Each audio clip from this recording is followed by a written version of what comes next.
Okay. Hello, everybody. On behalf of Grolier Poetry Bookshop, I want to welcome you to the reading tonight with Adam Mahler and Richard Zenith. Unfortunately, we were unable to hold the event in the store as planned because I got COVID earlier this week and I didn't want to infect any of y'all. But I'm so happy that we're able to continue onwards in a virtual capacity. And here we are. And I'd like to welcome Adam and Richard to the Grolier and to take it away. Thank you so much for being here. Thank you. Thank you. I can begin by introducing here, I'm Richard Zenith, and this is Adam Mahler sitting next to me.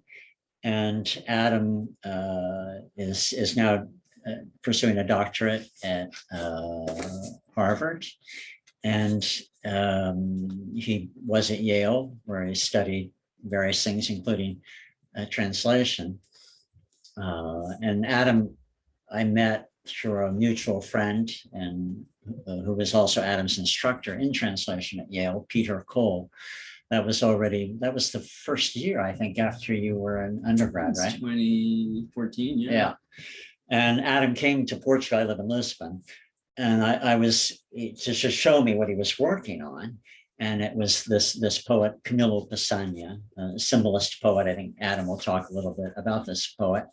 But I was a bit bowled over because a very difficult poet to translate, because it's all about sound and synesthesia. The meaning there is sometimes hard to pull out. And so not at all easy, because since the poetry is so dependent on sound, you have to, you can't just translate what it's about. You have to try to reproduce all of that sound in different ways, obviously. So I was quite impressed. I'd never had the courage to translate Camilo Sagna or the Patience, but Adam did. He's worked on that now for many years, and I and other people have seen various versions and continually chipping away and tweaking. And now this book has come out. You have it there to show, which Clepsydra and other poems, which is actually officially coming out next month from Tagus Press, but it's already available at the Grolier bookshop, so you can get it there. And so I'm really glad to be reading with you, Adam. Thanks, Richard. So Richard Zenith is Pessoa's only living and among his most prolific heteronyms. I'm stealing Forrest Gander's joke on the back of the biography. Richard has spent decades of his life translating and writing the biography of Fernando Pessoa, but not only. He's rendered large swaths of literary Portugal into English with his translations of writers like António Antunes, Sophia de Mello Breyner Anderson, the Galician and Portuguese troubadours, as well as some Brazilian writers, including Carlos Drummond de Andrade and João Cabral de Neto. He's received numerous awards, including the Penn Poetry and Translation Prize for Fernando Pessoa Co, which is just out as of how many weeks ago? Is it, Richard? Maybe 1 week. 1 week. It's a reissue of the 1998 Grove edition. And he's also the recipient of Portugal's Pessoa Prize, which is, are you the only non-originally Portuguese to receive the prize? I think so, yeah. That is, you have to be Portuguese, but I'm the only one who wasn't born in Portugal. Right? Yes. And is there any other promotional stuff I'm forgetting? So buy his biography, published by Live Right.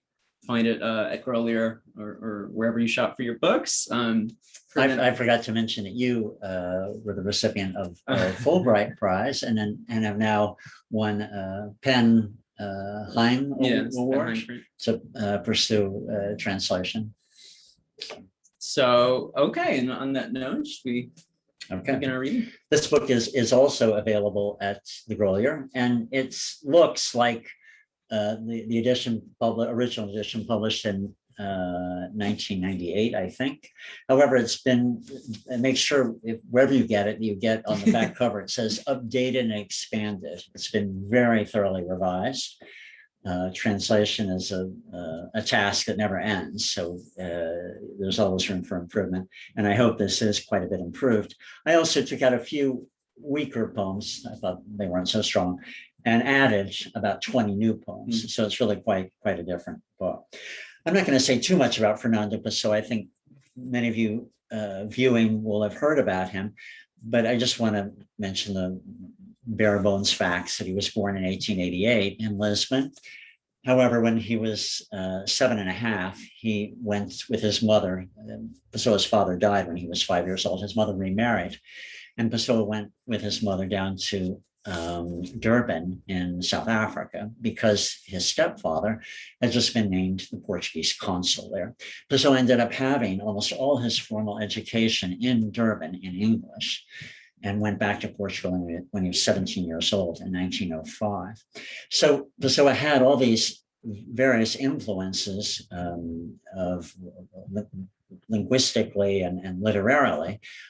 He had an excellent education in English. He didn't know any English when he got there, but he was very seen at the top of his class. And all of this, and then he was a voracious reader and read also in other languages, in French, and then in translation, German, others, Italian, et cetera, et cetera. Well, back in his original ambition was to be an English poet. And he, as an adolescent, wrote all his poetry in English practically. And then back in Lisbon, he still continued to write in English for about 3 years, only in English. Then finally started writing in Portuguese and wrote some interesting poems, some wit poems. However, it was really in 1914 that a seismic change happened. And that was when there was this explosion of what Pessoa called heteronyms, these other selves that he invented, or according to him, that simply emerged. The way Pessoa tells it, and the manuscripts confirm this, in March of 1914, Pessoa suddenly wrote a flurry of poems in a new voice that was completely unlike anything he'd ever written before. So it was very, as I mentioned, learned, very cerebral. But this poet, and because Pessoa, along with this flurry of new poems, said that a new poet, this figure called Alberto Caeiro, appeared in him. And here's one of the poems that suddenly came to Pessoa in March of 1914. I'm a keeper of sheep. The sheep are my thoughts, and each thought a sensation. I think with my eyes and my ears, and with my hands and feet, and with my nose and mouth.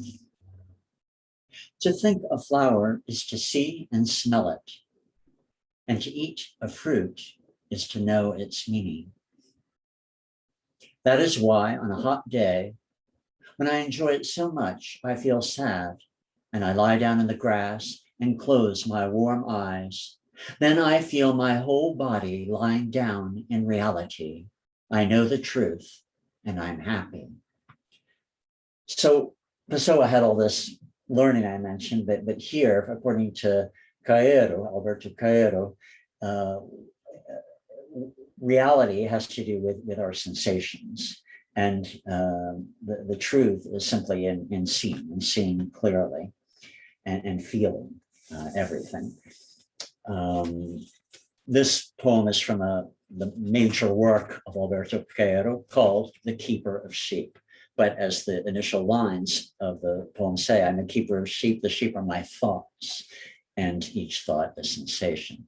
Pessoa invented biographies for his heteronyms, and Alberto Caeiro supposedly was born 1 year later than Fernando Pessoa in 1889, was in Lisbon, but then lived in the country in a white house on top of a hill. There's one more poem of Caeiro.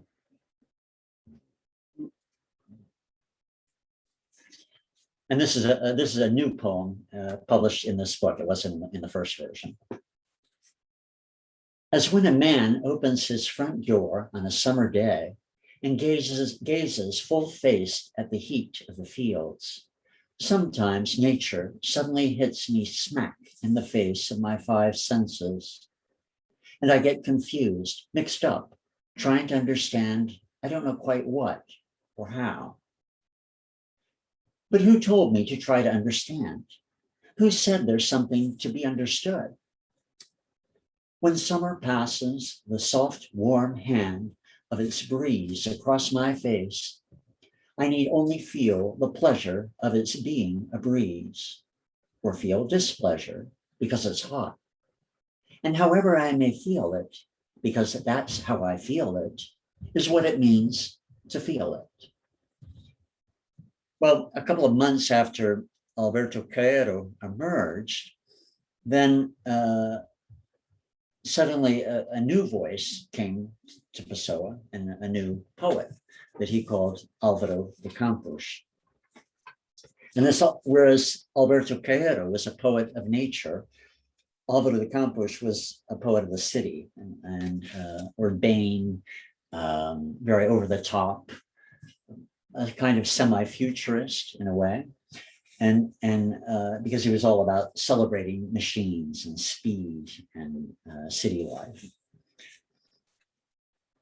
This is also a new poem I've in this volume, and I've reduced it somewhat. I've cut out part of it because it's a longish poem. The best way to travel, after all, is to feel everything in every way, to feel everything excessively, because all things are, in truth, excessive, and all reality is an excess, a violence, an extraordinarily vivid hallucination, which we all live together in the rage of our souls, the attracting center of the strange centrifugal forces that are our human psyches with their senses all in concert. The more I feel, feeling as various people feeling, having numerous personalities and having them keenly and acutely, feeling with all of them at once. And the more I feel, live, act, and am unitedly diverse and scatteredly attentive, that much more will I possess the sum total of the universe. That much more complete will I be in all of space. That much more will I be analogous to God, whoever he is, since whoever he is, surely he's everything. And besides him, there's just him, and everything's a trifle to him. Every soul is a stairway to God. Every soul is a universe corridor to God. Every soul is a river flowing between shores of outerness toward God and in God with a melancholy murmur. Sursum corda, lift up your souls. All matter is spirit, because matter and spirit are but nebulous names given to the great shadow that steeps the outside in dreams and dissolves the excessive universe into night and mystery. Sursum corda, O earth, hanging gardens, cradle rocking the scattered soul of ongoing humanity, green and flowering mother, every year renewed, every year springish, summerish, autumnal, wintry, every year lavishly celebrating the feasts of Adonis in a ritual older than all meanings, in a great ceremony raging across mountains and valleys, great heart beating in the naked breast of volcanoes, great awakening voice of waterfalls and oceans, great drunken bacchant of movement and of change, breaking your own body of soil and stones in the sexual heat of new foliage and sprouting flowers, making even your body submit to your eternal and upheaving will, kind and unanimous mother of the winds, oceans, meadows, vertiginous mother of gales and tornadoes, capricious mother who makes plains blossom and wither, who disrupts even the seasons and mixes suns and rains and winds in one immaterial kiss. Sursum corda, I look at you and am all a hymn, everything in me like a satellite of your internal dynamic swirls as a misty ring of vaguely recollected sensations around your fervid and tumid core. Fill with all your force and hot energy my open and waiting heart, like a sword piercing my ecstatically uplifted being, cut through my blood and my skin and nerves with your continuous movement, contiguous to you yourself. And it keeps going on like this. I said that Álvaro de Campos was an urbane poet of the city, and indeed he was. However, in this poem, it's more about the whole cosmos and earth and these forces. And so Over the Campus was all about feeling, just feeling everything as intensely as possible. And now Pessoa then, right around the same time, invented yet another heteronym, Ricardo Reis, who was completely different, a classicist who wrote odes in the style of Horace. But we'll get back to that, because now I'm going to hand it over to Adam. Thank you, Richard. Wonderful reading. So I think it's a good note to end on, sort of previewing Reis, because Camilo Pessanha was a poet deeply invested in traditional verse forms. It's kind of one of the preeminent stylists of Portuguese. He was born in 1867 in Coimbra, had a fairly conventional upbringing. He enrolls at a certain point in the University of Coimbra, where he starts to fall into the circle of poets there. Then in 1894, he takes up a post teaching at the Liceu de Macau as the philosophy chair there. And in Macau, he sort of developed a deep love of Chinese literature, Chinese language. He married a Chinese woman with whom he had a son. He became pretty seriously addicted to opium. So in that sense, he's also a poet who felt deeply. And he would go on sort of extended stays in Portugal for the rest of his life, sort of these kind of convalescences for him. He had chronic health problems, and he'd go there to sort of enjoy the fresh air in the countryside. And it was mostly in those extended visits that he wrote his poetry, and also before his initial embarkation. So he's sort of now known as a poet of Macau, which is sort of intriguing because he wrote very little of his poetry there. But he did have a deep respect, as I said, for Chinese literature. He produced about a slim volume of translations of 8 Chinese elegies, which is pretty remarkable when you sort of think of what's going on in sort of other voices in European Orientalism, either right before or right after. And this is not sort of the Rubaiyat of Fitzgerald, where it's sort of half Fitzgerald and half Omar Khayyam. So I think on that note, I'll just dive right in. I'm going to start by reading this poem in Portuguese. Estátua. Cansei-me de tentar o teu segredo no teu olhar sem cor, frio escalpelo. Uma olhar quebrei, de batê-lo, como a onda na crista de rochedo. Segredo dessa alma, meu degredo e minha obsessão. Para bebê-lo, fui teu lábio escolar, um pesadelo, por noites de pavor, cheio de medo. O meu ósculo ardente, alucinado, esfriou sobre a mármore, correto desse entreaberto lábio gelado, desse lábio da mármore, discreto, severo, como um túmulo fechado, sereno como pelo quieto. And, I think you can already tell. Yeah, that's lovely, Justin. Your Portuguese is so wonderful too. and yeah, you can feel all the sound, and it's so important in Pessanha. It's a consummate craftsman. Statue. I'm tired of looking for the secret in your blank gaze, cold scalpel. Struggling with it, I broke my gaze, like a wave on a jagged rock. Secret of your soul, my exile and my obsession. To drink it down, I tried to kiss in a troubling dream, your lips on towered-full nights. And my hot, delirious kiss went cold over the proper marble of those freezing, half-open lips, those reserved marble lips, harsh like a sealed tomb, hushed like an expansive sea. Phonograph. A dead comic performs his set. The audience roars with laughter at a stale act which fills the air with an odor of dust and crypt. The record changes to a barcarolle, lilies, the lilting river, the moon. Beneath her body floats my dream, a swoon of petals on a swamp. Again it changes, chirrups, bitter notes of jonquil, a golden beagle sounding in due time the reveille. Silence, the cornet's gentle music falters, masked and soaked with dew. Spring, daybreak, a rush of violets. I think you can get the sense, sort of hearing this right after Campos and Albert Cairo. This is a more sort of conventional European, sort of late 19th, early 20th century voice. But Pessoa was quite enamored of Pessanha, and that sort of Wow. connection we'll get to later after we hear from Ricardo Reis. Oh.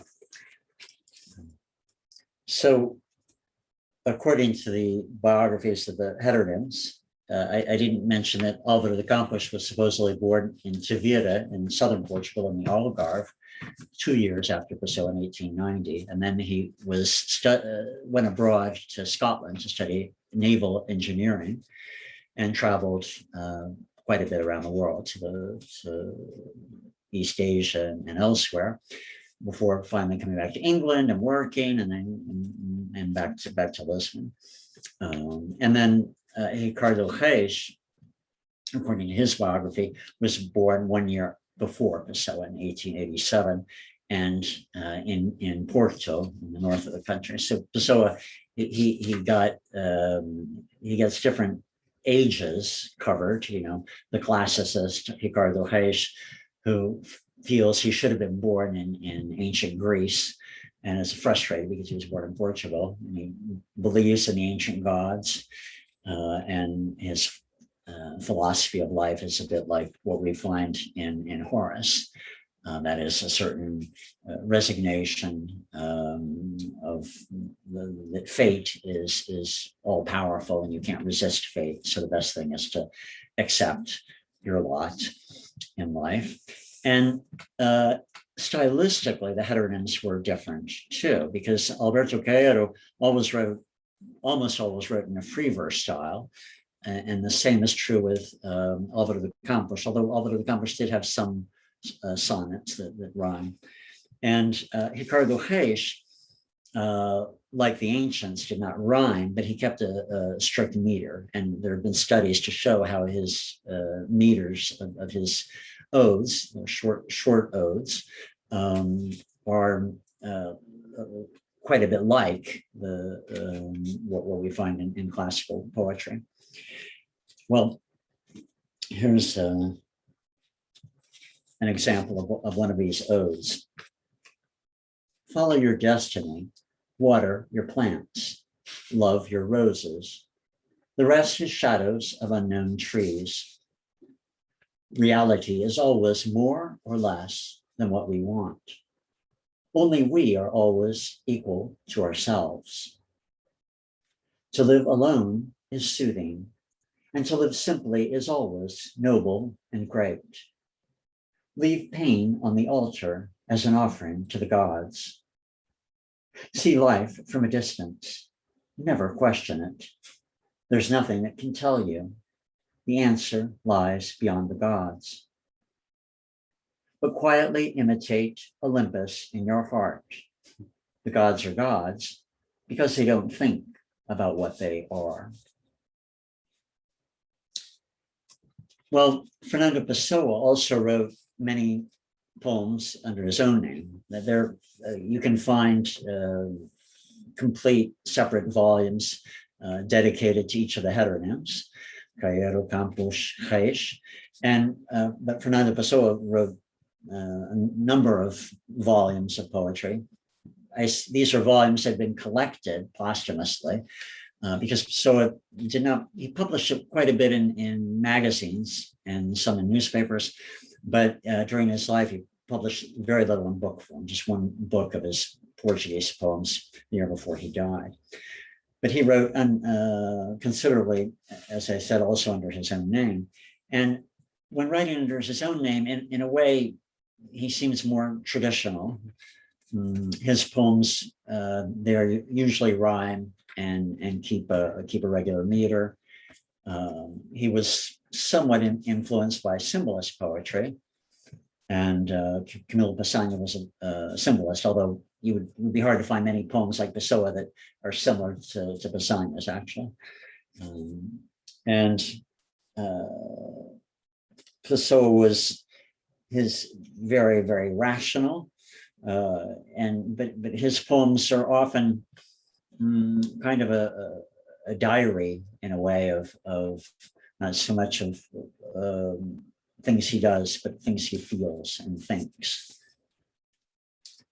So here's a poem signed by Pessoa himself. To travel, to change countries, to be forever someone else, with a soul that has no roots, living only off what it sees. To belong not even to me, to go forward, to follow after the absence of any goal and any desire to achieve it. That is what I call travel. But there's nothing in it of me, besides my dream of the journey. The rest is just land and sky. I'll read one more by Pessoa. This is also a poem that's new in this edition. And it's a bit about the drama of Pessoa being multiple and being so many different things. Well, and even in the poem I just read, you can feel that, this insistence on being forever someone else. This is actually a sonnet, although I did not rhyme it. Day by day, we change into whom tomorrow we won't recognize. Hour by hour, our diverse, successive self is descending a massive staircase. A throng is descending, all of them parts of me outside me, unaware of each other. Oh, what a frightful resemblance they bear. Without knowing it, they're a multiple. I look at them, none me, but all me. And the throng, blind to my presence, swells, growing in number, I don't know how. I feel all of them in me, moving me, and profusely innumerable I descend, till I pass them all and lose myself. So there's this tension here where he seems to be in search of an identity and feeling all these persons that he is, and that don't even know each other.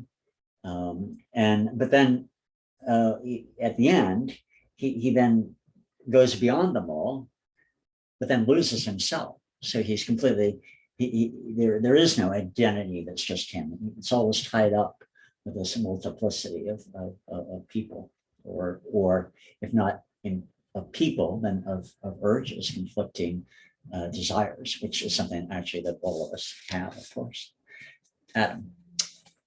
Great. The two poems I'd like to read now give voice to kind of a different, darker type of self-effacement, which is kind of describing Pessoa's quest for multiplicity.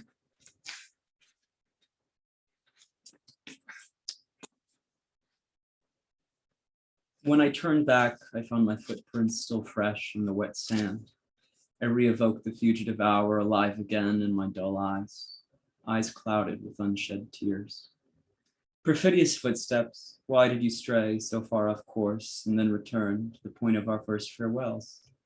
Where did you ramble, slave to the winds, circling around like birds in a cage until their dainty wings failed them? This trek going on and on, what for? The tides must come to erase you, wiping all traces of your presence. Images that pass across the retinas of my eyes, why don't you remain? You pass like crystalline water through a fountain of no return, or into the murky lake where your course ends, and the hushed dullness of reeds, and vague, anguished fear reigns. Why are you leaving and not taking me? What are my open eyes without you? These pagan eyes, useless mirrors, dull dryness of desert upon desert. Stay, shadow of my hands, you at least, random flexing of uncertain fingers, strange shadow that moves in vain.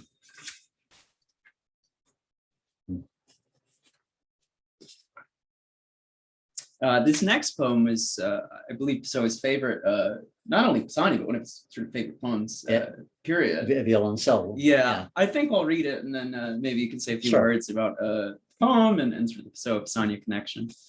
This one I'll also read in Portuguese, and I think you'll see what Pessoa was so obsessed with. Chorai arcadas de violoncelo, convulsionadas, ponçaladas de pesadelo, que esvoaçam brancos os arcos, por baixo passam, se despedaçam no rio os barcos, fundas soluçam, caudais de choro, que ruínas ouçam, se debruçam que sorvedouro.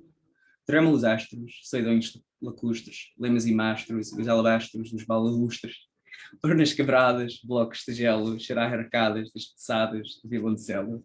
It's always tough. I don't think I'll ever get the good at reading that one. But yeah, but you can hear that sound. It's just absolutely incredible. All those vowel sounds and also consonants and playing off each other.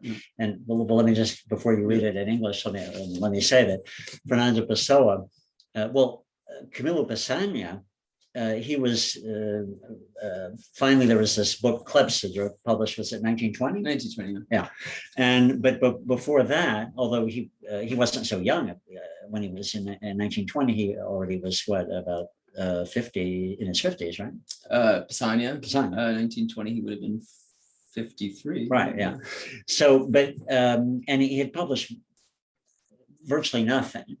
But his poems would circulate, and people would sometimes had copies of the poems they would write out by hand, or they would memorize them. And Pessoa actually met Pessanha when he was a young man, still not known at all, and in his early 20s. In fact, he was about 20 when he met Pessanha through kind of a step uncle in a cafe. And he heard Pessanha, because back in those days, they did this in the cafes. They would recite, their works. And so he heard Pessanha recite and was absolutely mesmerized. And then he would memorize certain poems, and particularly this one. So there's friends of Pessoa who have wrote and remembered how Pessoa would appear in a cafe and recite this poem that you've just heard Adam recite beautifully. And so was this sound that Pessoa was so taken with. And so read us the translation. Weep, O wildly arching bows sweeping the cello, winged bridges of nightmares. The broad white arches swiftly flutter, passing beneath them boats on the river break into pieces. They keen and wail in streams of tears, what ruin listen. Swooping deep, what churning sorrow, flickering stars, forlorn lakes, rudders and masts, and the balustrades made of alabaster. Shattered urns, thick flows of ice, weep, O tattered bows, and sweeps across the cello. This is also the poem of Pessanha's that sort of, to me, seems to be most in conversation with some of Pessoa, the writing he developed for Orfeu, kind of the intersectionist movement, these sort of trippy dreamscapes. Sort of the main conceit, sort of the genius of this poem is the double entendre of it. In Portuguese, it's the arcadas, which could be the arcade of a bridge, but also the bow of a cello, sort of the action of bowing. So Pessanha, for whom music was, everything, sort of lets the violin, become the entire landscape. And true to Portuguese form, it's a maritime landscape. So I think it's sort of shows how it's a synthesis of sort of French symbolism and then kind of traditional nautical Portuguese themes. I think it's time for you to. Okay.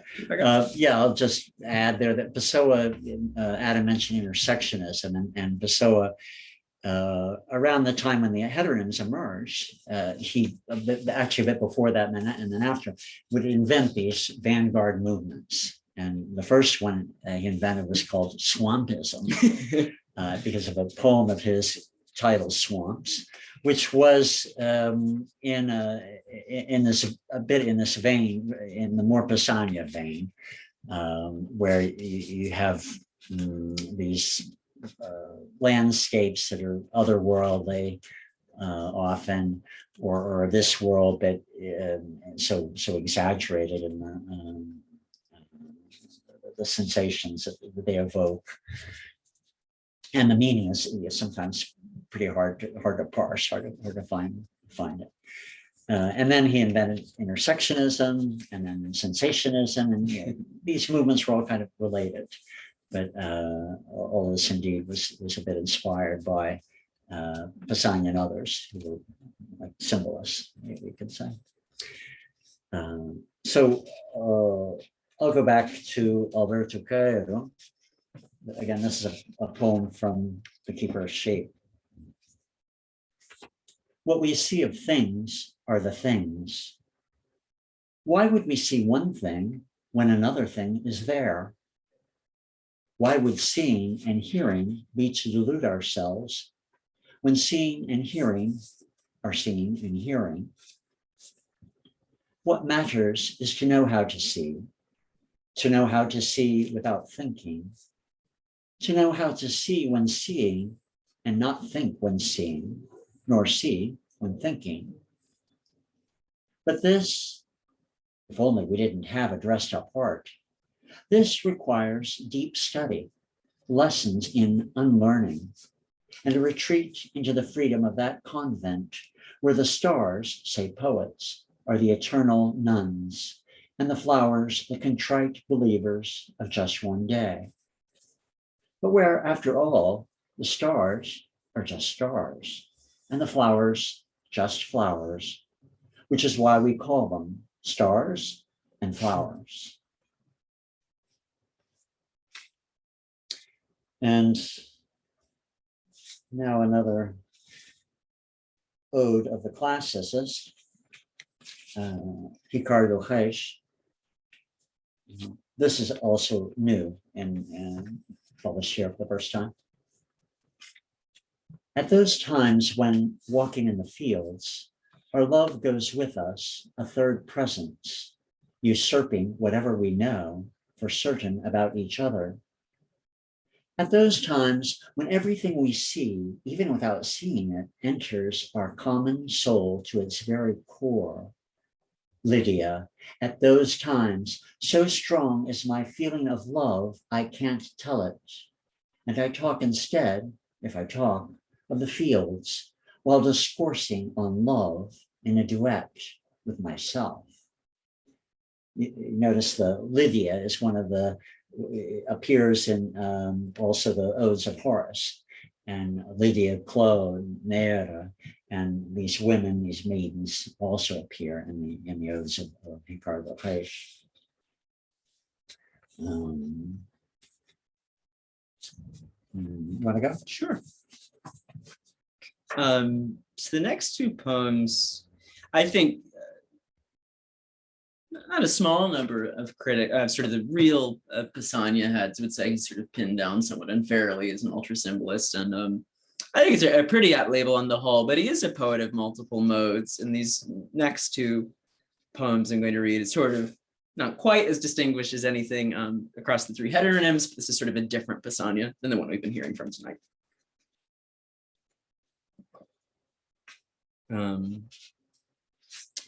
Ice Sonnet. Ingenuous dreamer, don't destroy your golden creeds. Let destiny carry you off in your cradle, for you can lose that treasure. Faith is your lighthouse. You don't seek it, but over the infinite see it shine. As for the thinking man, he was damned to search for the light in the dark forever. I myself want faith and don't have it. All I ask is a scrap of wreckage to stay afloat in the immense night. Better you ignore that it was the same God who gave you faith, that God Almighty, who tore mine from me.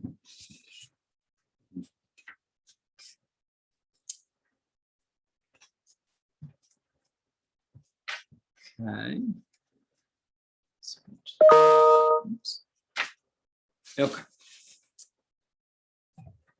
In the end, it's better not to hear or see, to feel no pain at all as all passes over me. Inwardly smiling, my eyelids shut, the floodwaters off in the distance. Brawls, tussles, feuds, all doing me no harm. Now a stranger to useless labor, to the changing seasons. Summer passes, then autumn, shearing, plowing, hoeing, while I sleep soundly underneath a rock. Better still, if fortune reserves a bed for me in a wide meadow just beneath the grass that April generously soaks, and a band of horses to pummel me now and then with their gallant trotting. Or on the scrubby hills where skirmishes play out, where worthless life assents to the sacrifice of the living, bitter deaths sweeping down the ravine to the crack of gunshot and the clang of swords. Or even beneath the mean, grubby streets, where the frightful throng erupts in a tumult, loudly jostling in savage conflict, feral gleams in their eyes, leaping and shouting thievery and murder. Never a moment of peace as jawbones shatter in scrappy fistfights. And I, so very still, beneath the tamped earth, laughing so hard because it doesn't hurt. I think we're sort of coming into the final stretch. You want to read another? Sure. Well, I'll read Pessoa's, what you could call his signature poem, written under his own name, Autopsychography.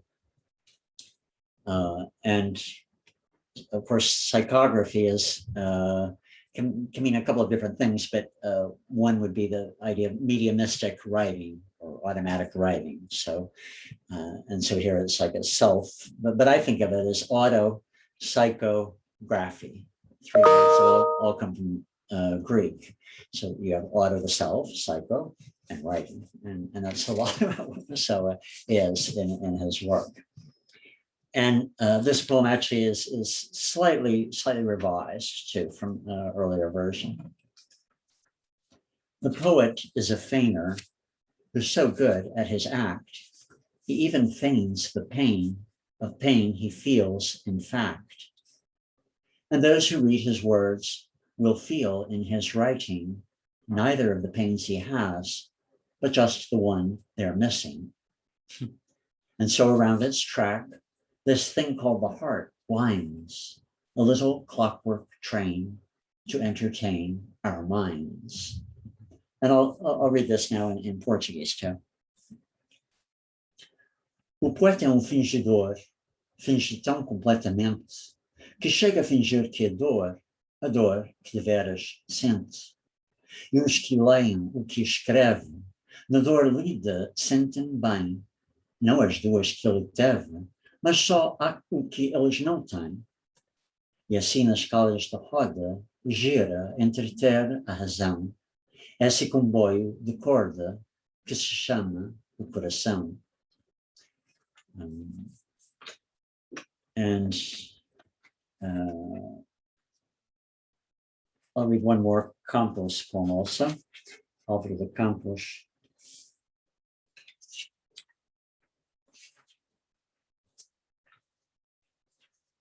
I got off the train and said goodbye to the man I'd met.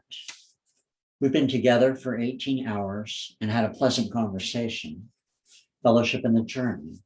And I was sorry to get off, sorry to leave this chance friend whose name I never learned. I felt my eyes water with tears. Every farewell is a death. Yes, every farewell is a death. In the train that we call life, we are all chance events in one another's lives. And we all feel sorry when it's time to get off.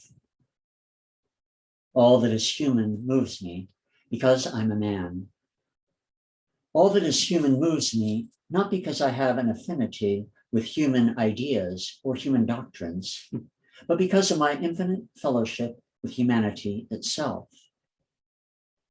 The maid who hated to go, crying with nostalgia for the house where she'd been mistreated.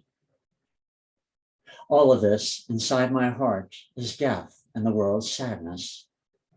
All of this lives because it dies inside my heart. And my heart is a little larger than the entire universe. Pretty tough act to follow. Yeah, so that in that last line of that poem, my heart is a little larger than the entire universe, which I used for the title of another anthology of poems of Pessoa, published by Penguin. Incidentally, the two selected poems have almost no crossover. So if you're a Pessoa fan and you have one book, you should get the other as well. So I don't know, should we read some more? Should we take some questions if there are some from people viewing? We have time for a few more poems and then we could head to questions. Sure. Okay, you wanna?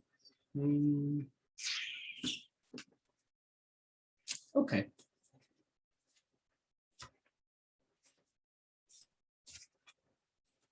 So this poem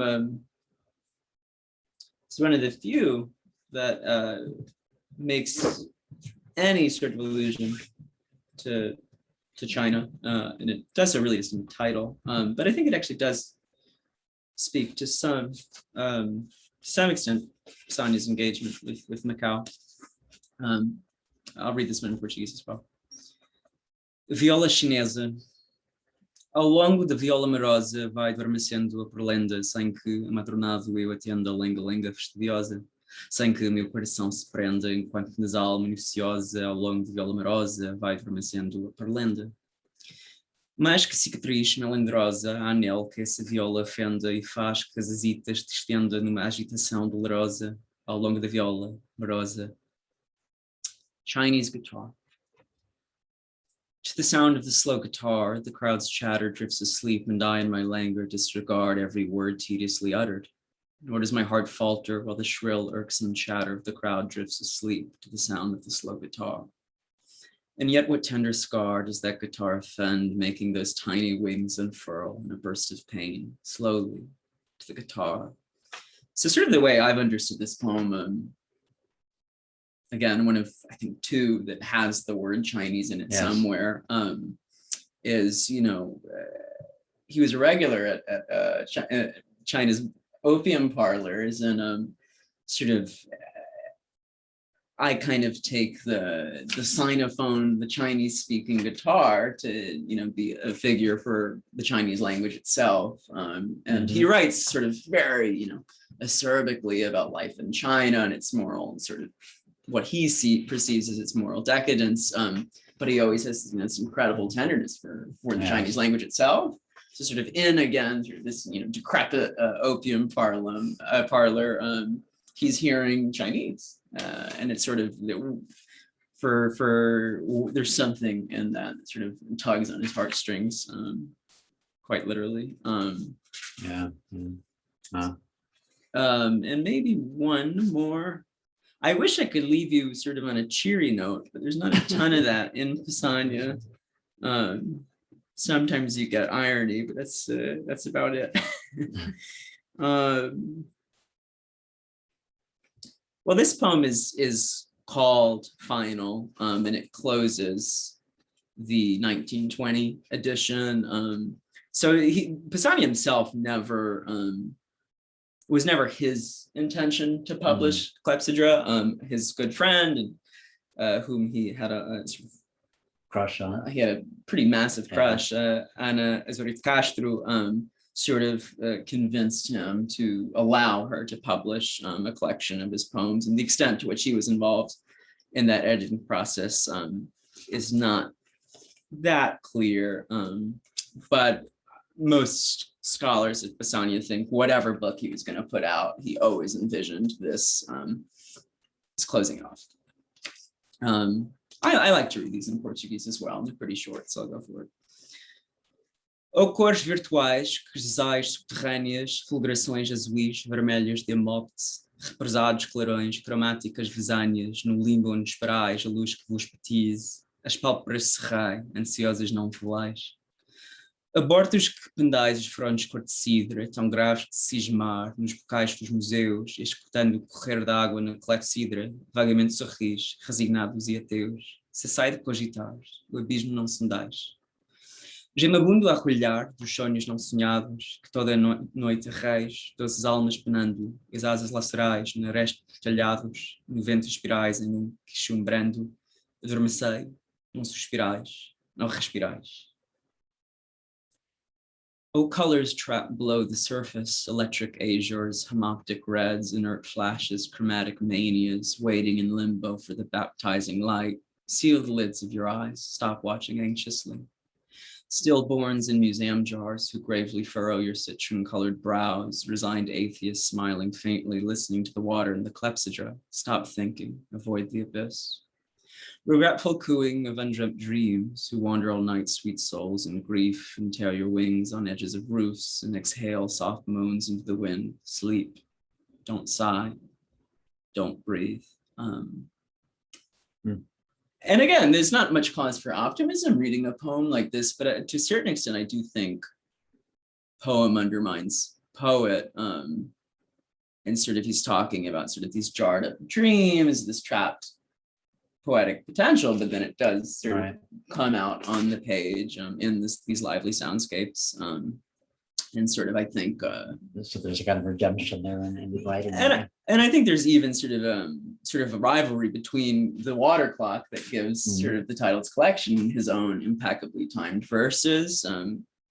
He's sort of against this murmuring of the water running in the Clepsydra. Right. He still manages to put out this incredibly well-tooled poem. So I think that's enough for Pessanha. Well, yeah, let me read one more. This is also new. This has never been translated.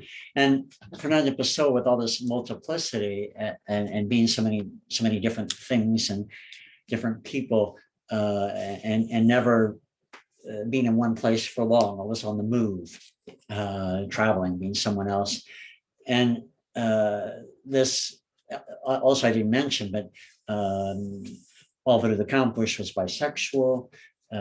Ricardo Reis was also, his sexuality was, Álvaro de Campos questioned Ricardo Reis' sexuality because there was all this dialogue between the heteronyms, whom they considered Alberto Caeiro to be a master heteronym. Then Álvaro de Campos and Ricardo Reis were disciples, and so was Fernando Pessoa himself in a way.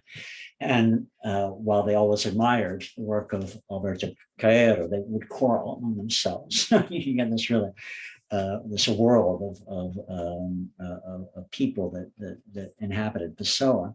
But all of this multiplicity, for nowadays, with so much going on about gender fluidity, seems that Pessoa should be a very interesting poet for many people today. And this poem, which is from 1934, the year before Pessoa died, actually takes on this business or this theme of gender uncertainty, although not talking so much about here it's applied broadly. Maybe it's kind of a metaphor, but so it could be that, but then also to sexuality, but then more broadly to just being in the world. And it's a quite fascinating poem. When I feel tired and want to be someone else just because it isn't possible, I remember that there's a neutral gender in the virgin Latin of dreaming. Yes, there's a tiredness of unknown origin that makes our life and our Latin life an indecisive thing, neither masculine nor feminine. There are states of soulish fury that spread across the static domains of reason like flooding rivers, raising the terrain with their mighty profusion. Then the old river returns to its bed and the soul regains its former calm. That friendly or hostile visit we had wasn't from a man or woman. It was an androgyne of the quiet night, who transmuted the one in us who thought. And our soul, which deftly slept, wakes up, not knowing what it dreamed. I think it's just, it says so much that, this potential exploration of sexuality is one, and sort of entirely virtual happening on the page, and it's being facilitated by, the neuter gender of a Latin word. Right. This is a schoolboy from the Latin he learned as a schoolboy in South Africa. It's quite representative in that way. So shall we stop here? And if there are any questions, thank you both for the beautiful reading. That was fantastic. We have a couple of questions in the chat. We have one from Bia Moore, which is, when translating, how much freedom do you take? Interesting that the sonnet translation doesn't rhyme when rhyme is so much part of the sonnet form. Okay. You first. Shall I go first? Okay. Because both of our sonnets don't rhyme. Right. So maybe I'll answer that a bit indirectly by saying that I translated some years ago a book of lyric poetry of Luís de Camões, who's the other great Portuguese poet, but from the 16th century, Renaissance poet.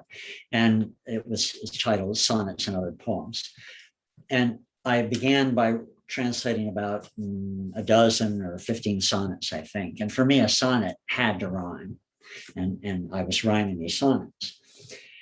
And then I sent them around to some friends, poets and translators. And they said, you're not there yet. Go back to the drawing board. And so I did. And then I worked again. And then people said, yeah, but you're losing this, you're losing that. And finally, I decided not to rhyme them, and because there was too much I was losing. I had to force vocabulary to act in strange ways in order to achieve that rhyme, or some people, they rhyme by changing the length of the line. Well, for me, rhythm is more important in a sonnet, and I was keeping a regular rhythm. And then in the case of Camões, he does all these inversions. He's a very conceptual poet. So there's many things going on there. Some of it is Shakespeare, he's a Renaissance poet. And so by giving up on, not insisting on rhyme, well, then that doesn't mean I gave up on sound. That gave me the opportunity to be a little looser and to work on sound, and there's internal rhyme often going on and that sort of thing. And then these other things that I thought were even more interesting could be achieved.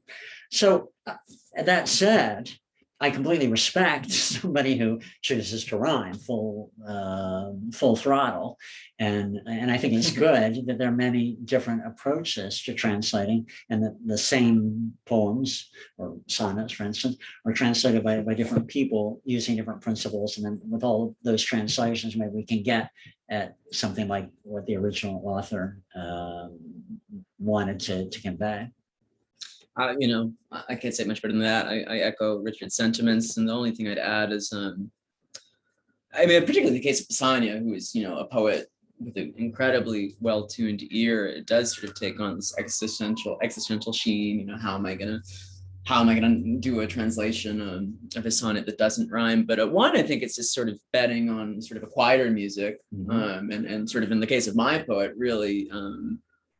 Sort of defending him as a poet, not only of sound, but of the image as well. And I also think for me, sort of the wonderful part of translating, this is my first book, is what you lose in one place, you recover somewhere else. And when the rhyme comes, you were reading autopsychography, and that's sort of a more, I don't know if it's regularly rhymed, but it's well, there for that, in that poem, for instance, Pessoa rhymes, it's full rhyme, A B, but and there are many translations of that poem, and then, but there again, if you choose to rhyme A B, a full rhyme, it's a big demand, and you can pull it off, and maybe not, but like what I did there is I rhyme it A, B, C, B. So there's like one rhyme in each stanza. So you still get the rhyme effect.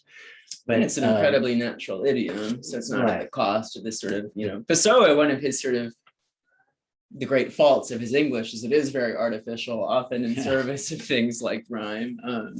So I should add too that experience of mine when I spent a lot of time rhyming these sonnets of Camões.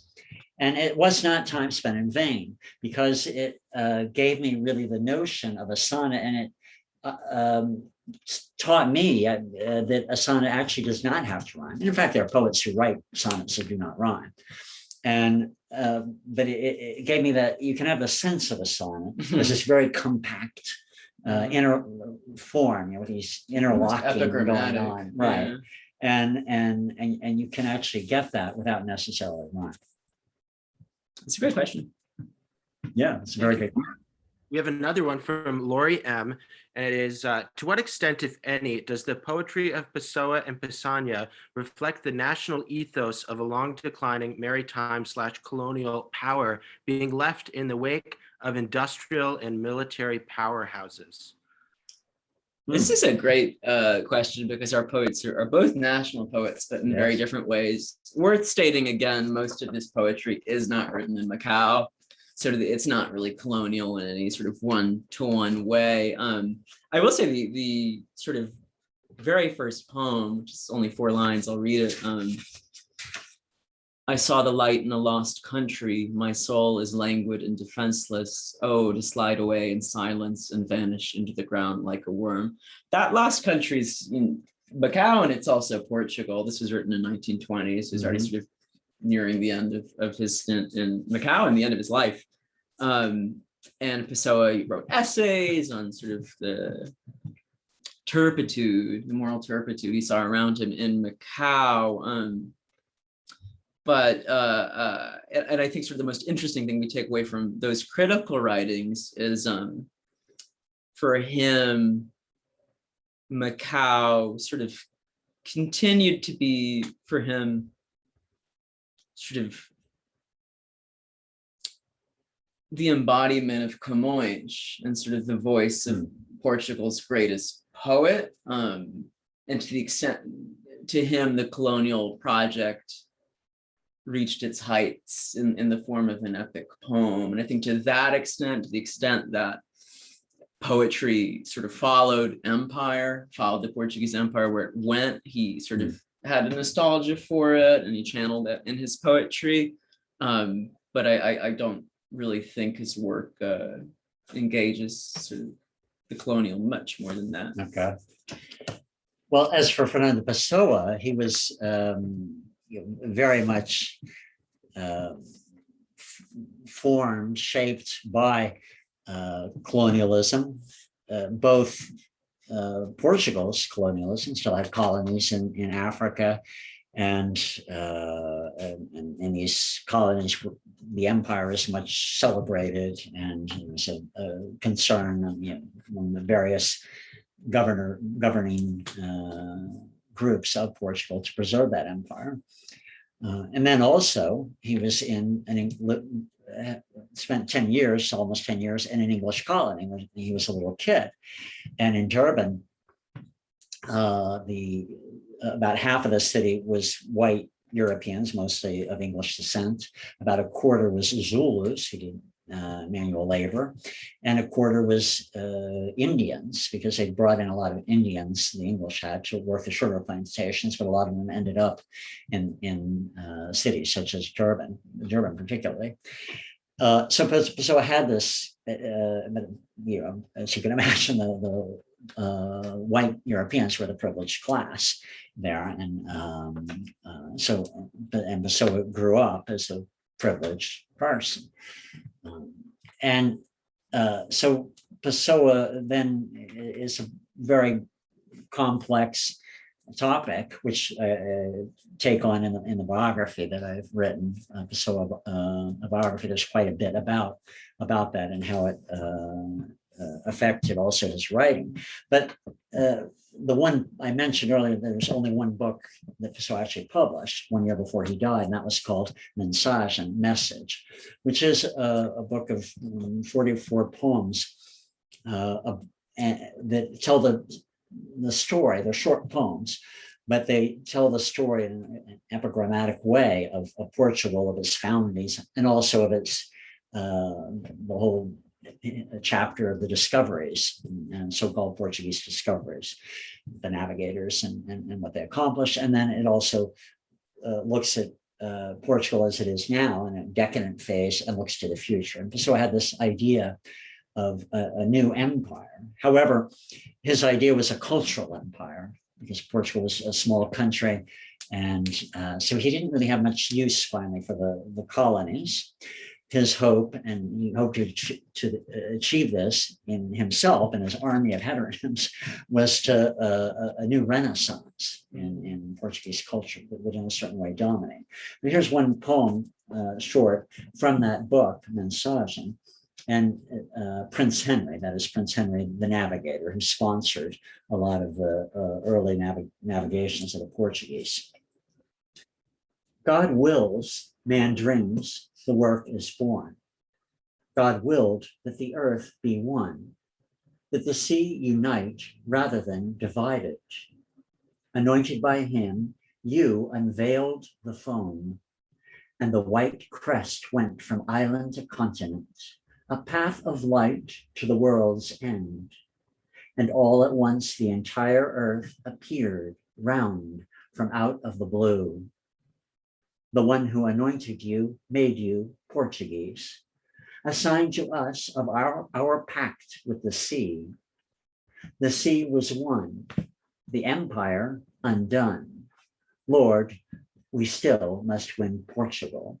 This is rather ambiguous poem, actually, because on the one hand, it's celebrating the Portuguese discoveries. You know, the Portuguese were the ones who went hither and yon. But then at the end, it says the sea was won, the empire undone. Lord, we still must win Portugal. And so Pessoa, while he thought that it was a great achievement, the navigation, and he was tended to be critical of the whole colonial empires as it existed, which is not to say that Pessoa was anti-colonialist, no. And he was an imperialist, but in a very sui generis fashion. I think you're reminding me, is it Swatch or Pessoa himself who says, this is sort of quoted by the Portuguese as, you know, a minha pátria, a língua portuguesa is my country, or how did you translate it? My nation. My nation is the Portuguese language. And I think this is in the Book of Disquiet, Bernardo Soares. It's right. And so I'm glad you brought that up. So that he in there, he says he wouldn't care in that particular passage in the Book of Disquiet. The narrator says he wouldn't care if the country were invaded as long as he was left in peace. And then his nation is the Portuguese language. And so, Portuguese language, but also English language or any language. He was really about the word, literature, but even just words themselves. Yeah. Thank you both. We have one more question in the chat. It's from Robert, and it says, if I'm understanding it correctly, Pessoa took on the persona of several speakers and published under these names. If so, how did it become known that he was all these people? Yes, a good question. Pessoa, it didn't become known during Pessoa's life. That is, Pessoa's friends knew, and people who read a lot. They knew when Pessoa published poems under the name of Álvaro de Campos or Alberto Caeiro, these were Fernando Pessoa. But some people actually did not know. And Pessoa initially had the idea of keeping it secret and publishing these as different poets without revealing it even to friends, except maybe for his closest friends. But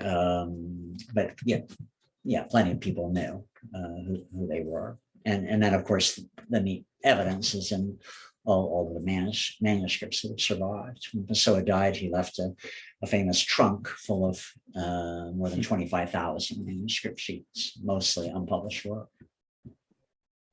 Well, I have a question myself to both of you, which is, what's it like working with the estates of the poets that you translate? Well, Richard probably has more of a story, but we're both pretty lucky in that they're both public domain.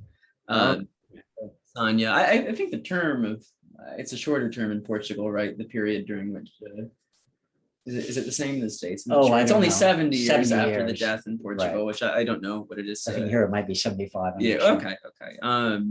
So for me, I was just alone with Camilo, no heirs. No. So with your questions, did you mean with just as far as translating and being able to publish, or were you thinking of research, or?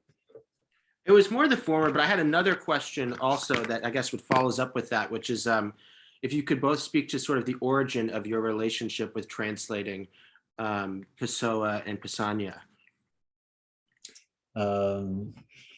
Well, I learned Portuguese in Brazil, and began translating Brazilian poets. But I read Pessoa a lot in Brazil, and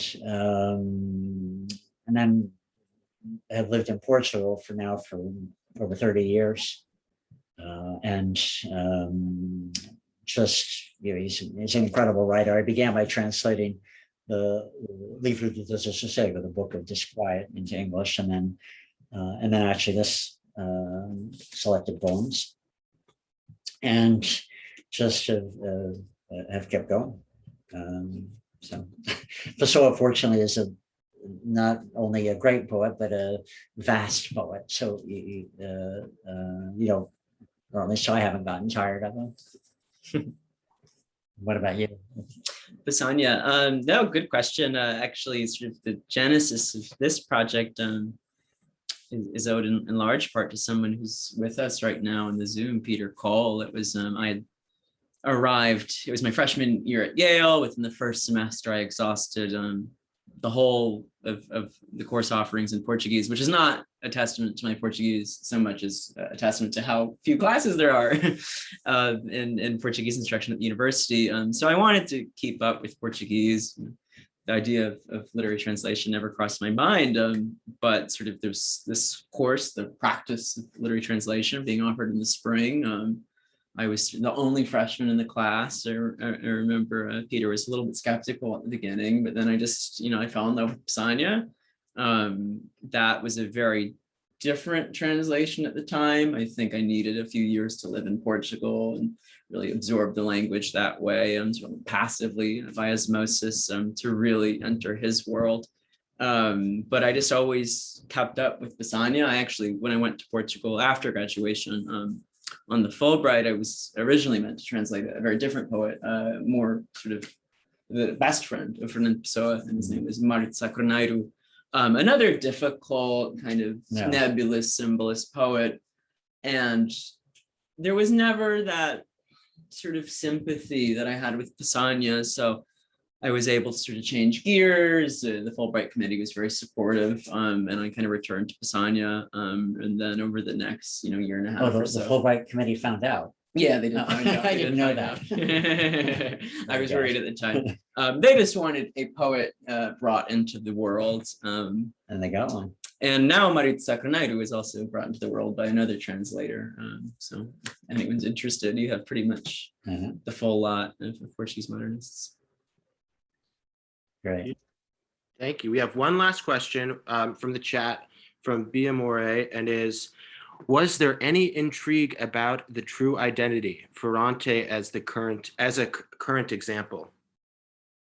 Of Fernando Pessoa.